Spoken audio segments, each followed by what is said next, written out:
présente, je suis Lassad Mourali, je suis le directeur commercial d'une société 100% tunisienne qui existe en Tunisie depuis 1945. Ça fait assez longtemps. Cette société s'appelle Le Moteur Diesel. Elle est spécialisée dans la vente, la représentation, la distribution de matériel roulant. Donc cette société est concessionnaire d'une très grande marque mondiale de camions qui s'appelle Iveco, que tout le monde connaît. D'une autre très grande marque et numéro 1 mondial aussi de tracteurs agricoles, en tout cas de matériel agricole, cette marque c'est New Holland. Elle appartient, pour votre information, au même groupe de Iveco, c'est le groupe CNHI.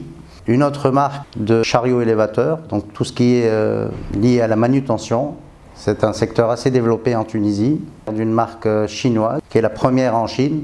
Depuis plus de 60 ans, elle est première en Chine et elle est présente dans 150 pays dans le monde. Donc cette marque, c'est Heli. Et dans le monde, elle est dans le top 5, top 6 mondial. On distribue aussi New Holland. New Holland, elle a deux produits. Elle a le produit agricole et elle a le produit BTP, c'est-à-dire bâtiment et travaux publics. Ils ont ce que vous appelez communément chez nous en Tunisie un trax. Mais enfin, ce sont des chargeuses, des niveleuses, tractopelles, des mini-chargeuses. Toutes ces machines qu'on voit souvent dans une couleur orange, jaune, sont ce qu'on appelle les engins de chantier. Pour être présent sur cette scène tunisienne, il a fallu mettre en place une infrastructure importante. Donc, premièrement, ça a été la ressource humaine.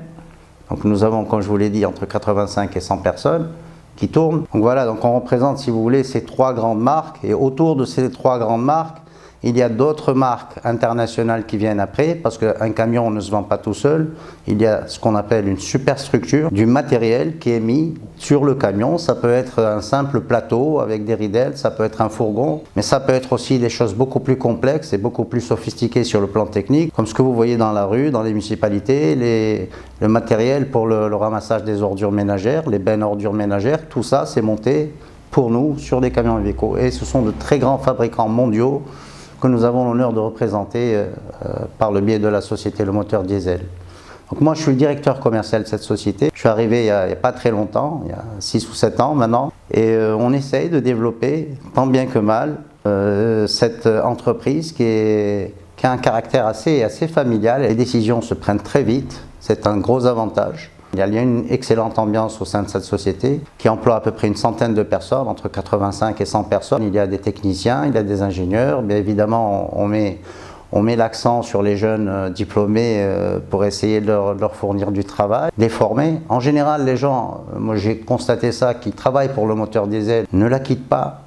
Donc on a des gens qui travaillent chez nous depuis 30 ans, 25 ans, et même une personne qui a pris la retraite, qui a fait 42 ans de le moteur diesel. Le moteur diesel, c'est un état d'esprit. Cette société, petit à petit, je disais, elle a commencé à se développer. On a un business model qui est assez classique dans le genre. Donc on a les marques des camions et vous avez après la façon dont on va distribuer ces camions. Donc c'est très classique. Donc il y a les clients, les privés, il y a les sociétés gouvernementales. Donc ça passe par le pied des appels d'offres. Pour le tracteur agricole, c'est autre chose. C'est la relation directe entre le client et nous, parce que malheureusement dans notre pays, le système bancaire ne finance pas encore le secteur agricole pour l'acquisition de matériel. Donc c'est nous qui finançons, donc on vend les tracteurs agricoles à crédit. Et pour les camions et les chariots élévateurs, on les finance, c'est-à-dire qu'ils donnent une avance de à peu près 30% au cas par cas. Hein.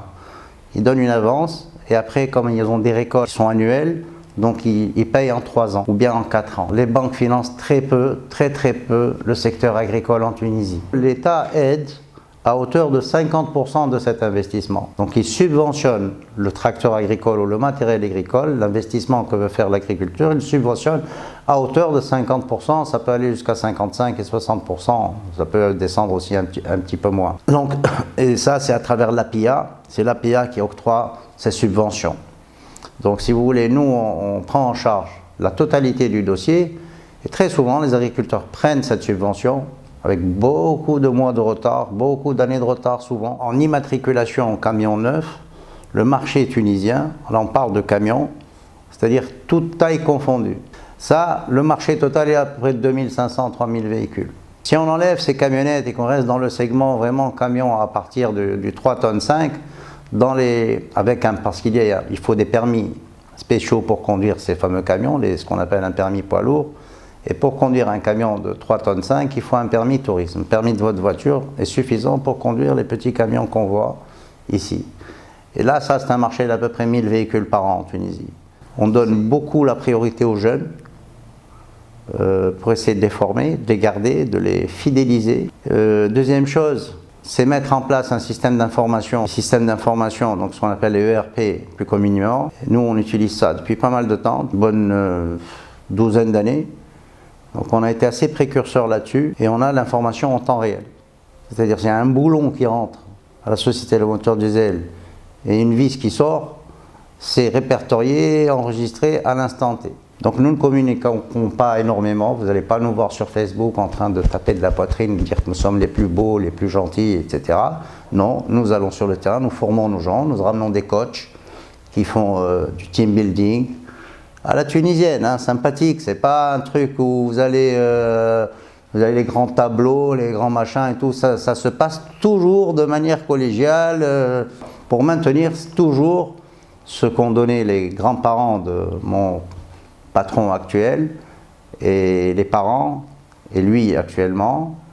On essaye de retransmettre exactement la même atmosphère, donc on est pas mal là-dessus, franchement, là je fais comme ça, bon, on est pas mal. Mais donc on fait du coaching, etc., ça se passe bien. Donc on essaie d'être très bien dans la qualité et la quantité suit automatiquement. Vous savez, on dit en arabe, on n'est pas une association caritative, on est une société commerciale, donc il faut gagner de l'argent. Les agents que nous avons, ils sont hamdoullah, on dit en arabe, ils sont mastourines et on a des agents qui sont spécialistes dans l'agricole, il y en a qui sont plutôt camions, il y en a qui font un peu des deux, il y en a qui font tout. Et dans les agences, juste pour le commun des mortels, il y a une classification internationale qui est avec la lettre S. La lettre S, je vais vous expliquer, il y a le S en anglais, ça veut dire sales, ça veut dire cet agent ne va faire que de la vente. Il n'a pas l'infrastructure suffisante pour faire autre chose, donc il va être plutôt un commercial, un vendeur.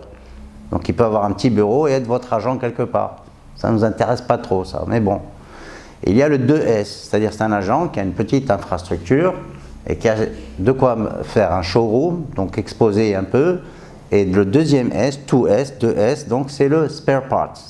Il va vendre aussi de la pièce de rechange. Le 3S, c'est Sales, Spare Parts and Service. C'est-à-dire qu'il a un atelier. Il a un atelier, comme ça, si vous, demain, vous achetez votre camion et que vous êtes, prenons toujours l'exemple de Sidi Bouzid, et que vous avez besoin de faire une vidange, ça c'est un niveau 1, c'est un niveau très simple, c'est-à-dire qu'il va...